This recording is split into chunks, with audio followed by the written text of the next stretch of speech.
Religion. The most potent force in the story of mankind. It has built civilizations and destroyed them.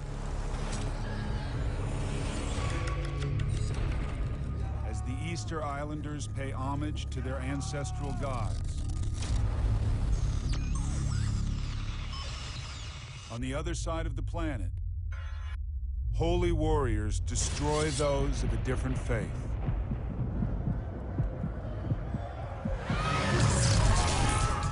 In the Middle East, Jerusalem, a city under siege. Inside its walls, pandemonium. Outside, 12,000 men, intent on butchery. Crusades.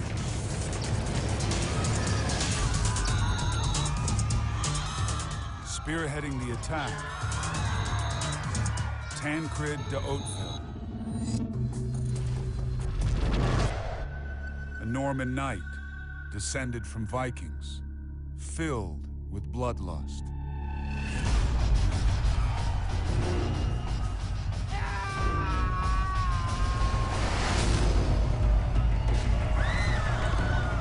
So many people have died in the name of religion.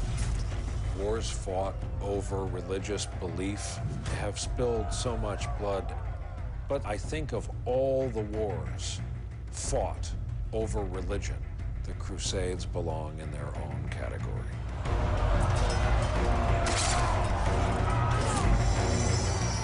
The slaughter here resonates to this day.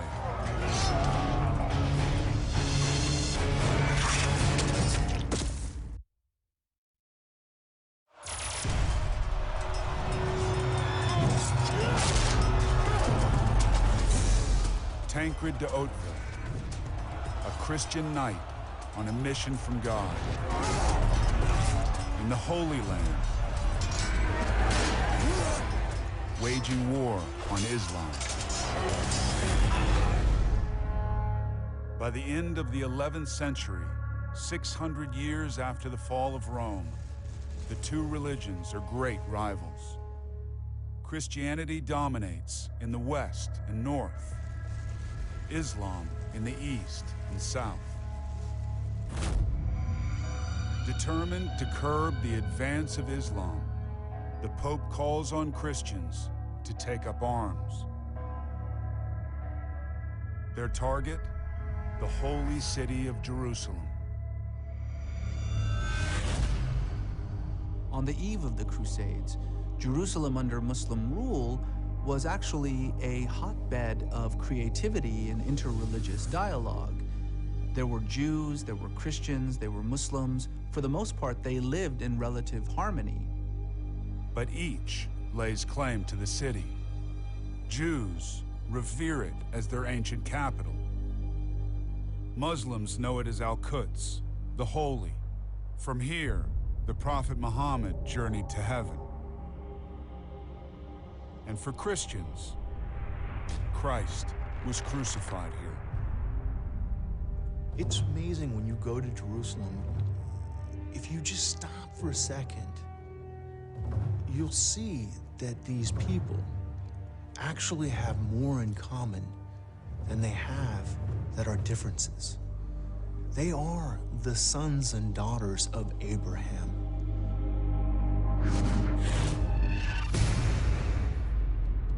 To all who join the crusade, Pope Urban offers eternal salvation, declaring, "The Lord beseeches you to destroy that vile race from the lands of our friends. All who die by the way shall have immediate remission of sins." A knight could sin as much as he liked, and simply by going to the Holy Land, he had been given forgiveness by the Pope. He had been given his passport to heaven. He could win fame, he could win glory, and he could come back with booty.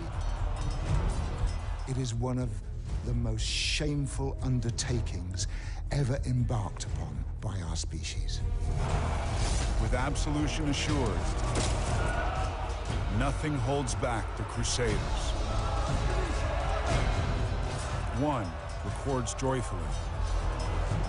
Piles of heads, hands, and feet were to be seen in the streets of the city. It was a just and splendid judgment of God that this place should be filled with the blood of the unbelievers.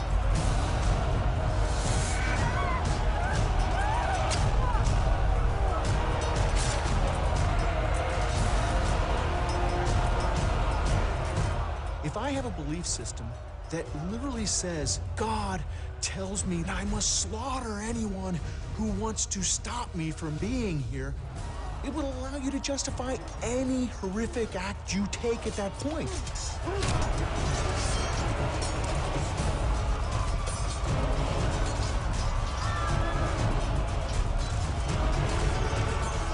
Tancred hesitates.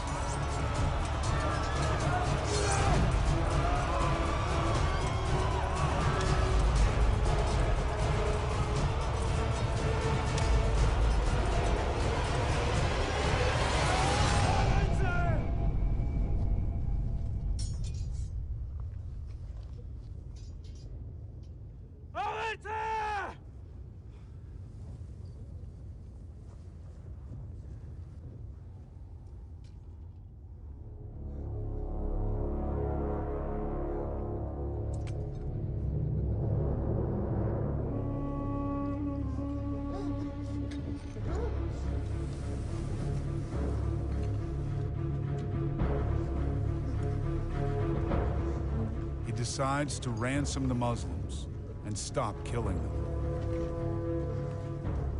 He gives them his standard, a signal to others that they're under his protection.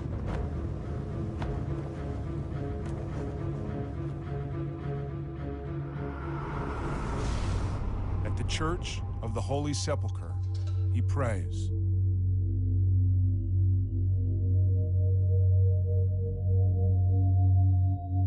Having a singular belief system where I've deferred responsibility to God can allow me to do brutal things on a battlefield. Pater Noster, qui es in celis, sanctificatur nomen. But I think when it gets quieter, when the images come back into the mind, that has effect on a human being. Amen.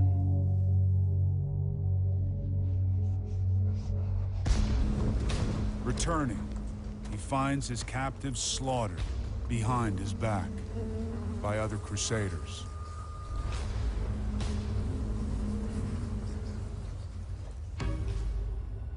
The Crusades were as bad as it gets. Remember that these guys embraced the same God, many of the same beliefs, the same prophets, and yet the streets ran deep with their blood and that of their brothers. It shows the extraordinary power of ideas to take hold of people's minds and drive them to commit acts of great sacrifice and love on the one hand, but also acts of tremendous barbarity and hatred on the other. It's the double-edged sword of religious belief.